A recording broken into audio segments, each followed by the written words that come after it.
We have a topic, simple topic after everything that happened last week in the NFL.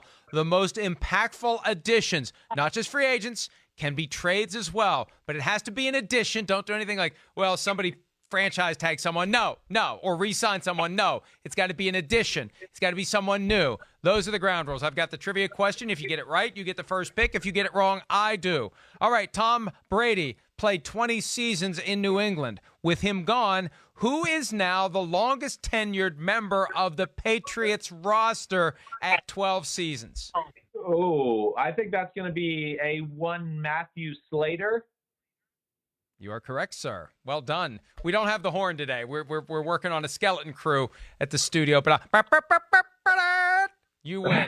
You go first. I wonder who I'm going to pick here. I'm just not sure. I mean, of course, I don't think this is the best player in free agency, but you want to talk about impact?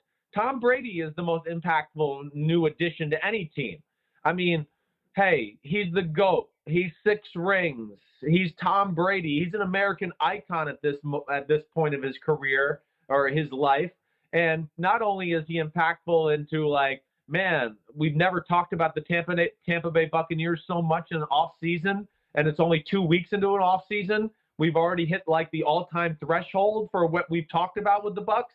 That just shows you, let alone the jersey sales, the things he's going to do for that city, everything about it. He's going to make the whole league put the whole league on notice this year. We're all going to be tuned into Tampa. So Brady's the free agent that had the biggest impact.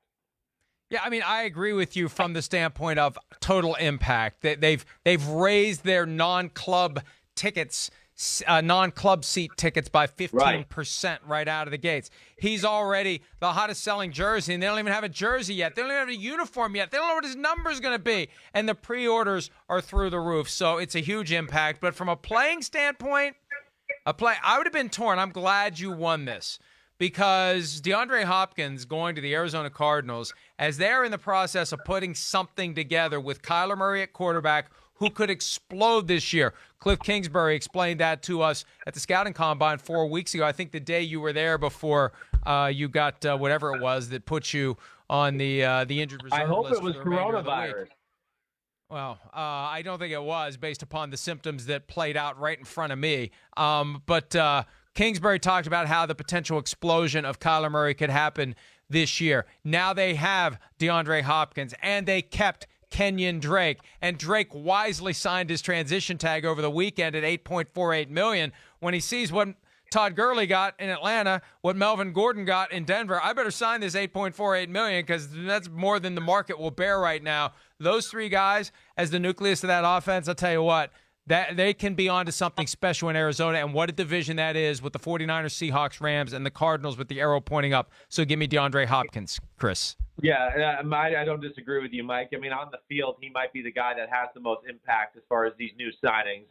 You said it. I mean, 1, they're going to be cornered into probably having to pay him big money, but 2, it's a second-year head coach, second-year quarterback, and they're going to make DeAndre Hopkins the focal point of everything they do schematically in their passing game, to where, I would think that Hopkins is, again, right up there in league leader in receptions, yards, touchdowns, everything when it's all said and done this season. So I'm with you there. Not a bad pick. All right, I'm going to go down. One last point. Hang on. What an opportunity for Hopkins to play with Larry Fitzgerald, too, right? Just to the extent you need any refinement of your game as you continue on in your career, you get access to Larry Fitzgerald. That's a huge plus for him as well. All right, go ahead. All right, my pick, I'm going down to Miami. I'm going to Byron Jones.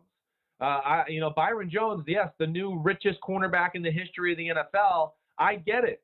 I mean, first off, Brian Flores down there. He came from New England. I mean, Mike, we both know tremendous pressure on the corners in New England. I mean, the defense is based around the talents of what the corners can do and how much you can trust them on an island.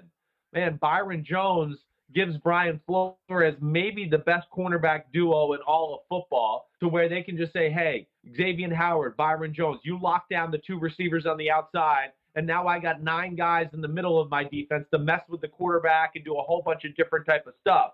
But to me, Byron Jones, when healthy, Mike, is in that conversation for one of the 3 or 4 best corners in football, and I think he will really change the dynamic of that team around completely and going to make Flores' defense very formidable here going into the future. Yeah, I mean, think about that. When you put Jones and Xavier Howard out there against a Josh Allen, against a Sam Darnold, against a whoever the Patriots put out on the field as a quarterback, that's going to give the Dolphins a potential edge and makes them a factor in the division. I still think the Bills are the most likely of the three teams that aren't the Patriots to rise up, but I'm not ready to go to sleep on the Dolphins because I think Brian Flores is going to click with that locker room pretty quickly. All right, I'm going to go to Indianapolis. The move that I think that, and it's hard for any one move to stand out last week because there were so many, but the trade of DeForest Buckner, which kind of came out of the clear blue sky, the 49ers were trying to figure out what they were going to do with Eric Armstead, and there was a sense that they can't keep all four of their main defensive linemen. They've paid DeForest market value. Nick Bosa is going to have a gigantic contract eventually. Between Eric Armstead and DeForest Buckner, one of them had to go.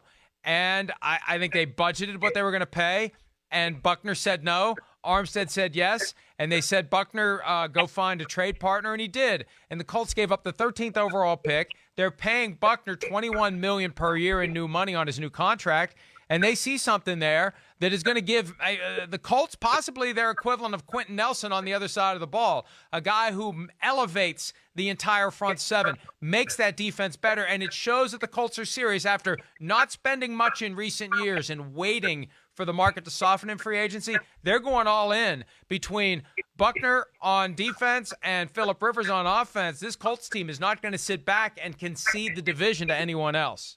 No, I mean, they shouldn't. This is what they needed. Hey, was it a little bit rich, $21 million for DeForest Buckner? Yeah, it was a little rich for my money.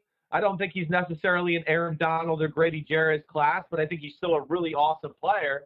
And I think the big thing is the Colts need game changers. Like, we know they got a lot of good on the roster. There's a lot of depth. Chris Ballard, amazing.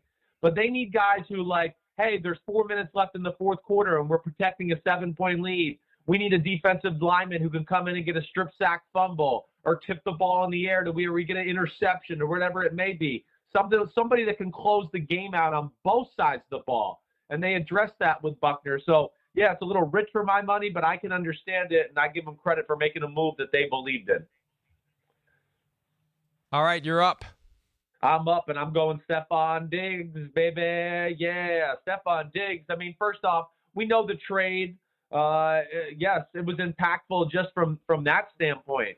Your Minnesota Vikings got a whole boatload of draft picks, but also the impact I think Stefon Diggs is going to have on the NFL, the AFC East, and specifically the Buffalo Bills. The Buffalo Bills, Josh Allen, we saw great growth last year. We see potential to be a superstar.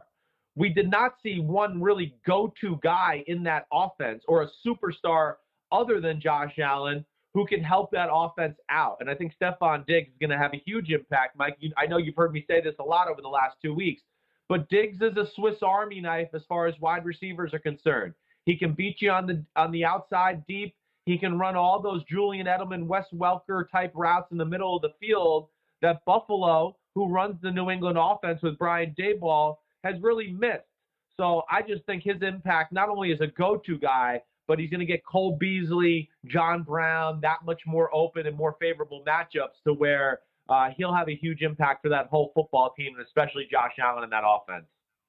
It just occurred to me, once upon a time, there was a receiver who had played for the Bills and ended up with the Vikings named Ahmad Rashad, who did pretty well in his second act. Now Stefon Diggs taking the pipeline in the other direction, and I'm excited to see what he does. He's a great player, a great guy. We've had him at the Super Bowl, I think, the last 3 years.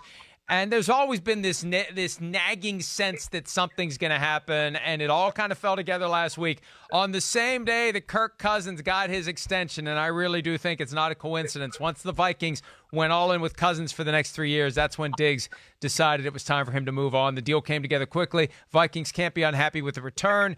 They have an offense that doesn't necessarily get full value out of a Stefon Diggs, and now we'll see if the Bills can. All right, next one for me, and if we talk about impact beyond the field, this one is very impactful. This one is very eventful because with the arrival of Teddy Bridgewater as the quarterback of the Carolina Panthers, Cam Newton will be out as the quarterback of the Panthers. And it was no coincidence that on Wednesday morning, the Panthers announced that Cam Newton had been given permission to seek a trade because they knew on Wednesday afternoon it was going to come out that Teddy Bridgewater was going to be agreeing to terms. It was actually Tuesday when that all happened. I'm getting my days screwed up from last week. Nevertheless, Bridgewater in after going 5-0 last year with the New Orleans Saints, and Newton's still on the roster, Chris. I just think it's a matter of time before they end up cutting Cam Newton because they're going to have a hell of a time trading him, especially because you can't get a team's doctors in a position to actually perform the physical on the foot, the ankle, the shoulder, and anything else on Cam Newton, given the COVID-19 protocols that prevents a player from going to a team facility and that prevents the team's doctors from traveling to go see the player. No, yeah, I mean, you're exactly right. It's a huge impact throughout the whole NFL, huge impact on Cam Newton's life in general. You know, again, this is where it's still odd to me that all this was talked about so late in the process. Most teams kind of have their plan A and plan B at the quarterback position already figured out by this time of the offseason. So Cam Newton in a really tough spot. I don't know where it goes, but you're right. Also with the addition of Teddy Bridgewater, him being a new starting quarterback in the NFC South, along with Tom Brady, to duel against Matt Ryan and Drew Brees, who have been mainstays there. There's a lot of cool things there and have great impact around the NFL. I'm interested to see how this whole Carolina thing shakes out. Newton's going to get cut, and he's going to sign with the Chargers. That's my prediction. I'm with you. I would agree with that. I mean, where else does it really make sense? And I know you and me both agree, like, if I'm the Los Angeles Chargers, I mean, that's the move to make. I love Tyrod Taylor, and do I think they can win football games with him? I do, absolutely. But as you and I both have discussed a lot, it's more than that. Cam Newton gives them an identity in that city. He is a true superstar, and I think if medically it checks out, I still think Cam Newton's got a lot of good football to play, and I think it fit in the style of the way the Chargers want to play going forward anyways. So to me, it would make sense, and I don't really know where else he would end up other than that. All right, let's do a real quick round four. Give me one more name. Okay, I'm going to go with Calais Campbell. All right, Baltimore Ravens, who are secret, like kind of going under the radar here in free agency, but have made some great moves. Calais Campbell, I mean, a giant human being, as we know. I mean, this guy is a killer, but a difference maker, a disruptor. Baltimore, as we've talked about so much, Mike, got a lot of big guys on their defensive front seven, not a lot of our favorite F the play up type of talents.